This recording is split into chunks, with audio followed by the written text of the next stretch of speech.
Good day, YouTube. Video number 3, years 8 through 12.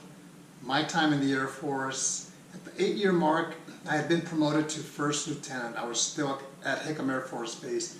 And like I said in the previous video, we were there for 10 months. 8 out of those 10 months, we had visitors who came out to hang out with us, whether it was family or friends. Anytime you have access to a house in a great place like Hawaii, people are going to come, whether you invite them or whether they invite themselves. So the Air Force had a reduction in force, and I had to prepare. I would hope for the best of making it a long-term career in the active duty side, but I had to prepare just in case the answer was I had to leave. And 60% of my year group, personnel, 2003, that was my year group, had to leave. So in 2006, I had to leave active duty, and I had to meet with an in-service recruiter, and I remember her. She was very helpful, and I said, wait a minute, I'm going to get separation pay because I'm being involuntarily separated. Does that mean I can still go into the reserve? And she said, absolutely. And I was like, that's incredible. I was floored that the reserve would bring me in, and that's exactly what happened. She found me a position as I was leaving Hickam Air Force Base at Peterson Air Force Base, and it took a long time just to find that position as an IMA, Individual Mobilized Augmentee. It was a 2-year contract. I was an overage, which meant that most likely after those 2 years, I had to find something prior to that contract ending, or I would be out of a position. So that 8 to 12 year mark, what I did is I had to prepare as we were leaving active duty, and eventually we did. And I asked my wife, where do you want to go once we leave Hawaii? Because I'm from Los Angeles, and I didn't want to return to Los Angeles. We still had a house in Colorado Springs, and I liked Colorado Springs. It was great to raise our family. By then we had our son and daughter. And she said, how about Colorado Springs? And I said, perfect, let's do that. With or without a job, we're going back to Colorado Springs. And I was able to network and negotiate a job at the Airmen and Family Readiness Center, Peterson Air Force Base. So I was on terminal leave, and I went into that job, and then a few months later I was promoted to captain on the reserve side, and I began in January, about 3 months later, my reserve career, and that was a good deal. My job as a civilian, I worked for the Air Force. My job as a reservist, they wanted someone to work in readiness, and I had done that enlisted and officer at 2 different bases. So readiness to me was a piece of cake, and I said, here's what I could do. And it was a part-time job. I began my civilian job. I realized quickly that the pay from active duty, especially as an officer, to civil service was like night and day.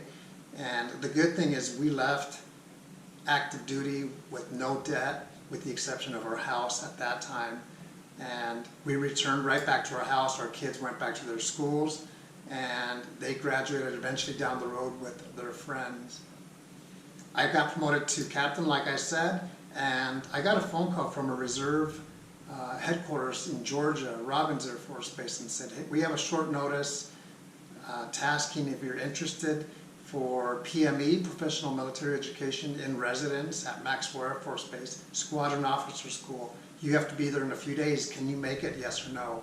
So I could say yes or no, depending on what my schedule was like. Arranged it with my civilian boss, and I went to Professional Military Education for 4 weeks. And that was a good opportunity for me because I was back in the uniform. So between 8 and 12 years, I was an IMA for 2 years, and then I looked for the next assignment, and it was still at Peterson Air Force Base as a traditional reservist, which means I would drill 1 week in a month and then 2 weeks out of the year. I was still fit. I was continuing to work out, something that I believe in. The reserve was the best kept secret because it allowed me to go TDY for short training courses. I went to Charleston Air Force Base, San Antonio, and it was something part-time. So what I was doing at that point in my career, I was balancing my civilian career with my reserve career, and they were completely separate. Even though both of them were for the Air Force. It was just two different things. And when I needed a break from my civilian job, I'd go part-time reserve. What I learned many years later, and I didn't know this at that time, in my initial time, is that you can serve in the Air Force Reserve in a variety of capacities. For example, if a unit needs you to work extra, they'll put you on orders, man days, or you can find an AGR position. I found an AGR position down the road, and that's a different video, the 5th video in this series. But I wish I would have known that before. So my advice is, again, you heard it in the previous video, learn as much as you can about agencies, what they do, about programs, what they're for. So once you're educated, you can manage your career, whether it's civilian or military, to the best of your ability, because you are well informed. Knowledge is power, and I've always believed that. Even when I was a unorganized, lunatic 20-year-old, I knew that knowledge is power, which is why eventually I needed to go back to school and finish that. On the civilian side, I went to Papa Air Base, Hungary, for 7 weeks. I volunteered. They were looking for someone, and I was in charge of leading their community support element, which is still there, Papa Air Base in Hungary, and I did that for 7 weeks, and it was an incredible opportunity. On the reserve side, I told my boss, who was a major at the time, I said, I'd love to go to Papa Air Base, but my dream job is coming up, and I applied for it, and that was equal opportunity. He goes, why don't you do them both? I said, well, if I get selected for Hungary, I have to leave for 7 weeks because the job's still going to be here. I interviewed for equal opportunity, and that was an incredible tour, which I'll talk about in the next video, video number 4, about my career. So what I'm doing in increments of 4 years. This is 8 through 12. I'm going to pause here, and of course, if you have questions, just ask.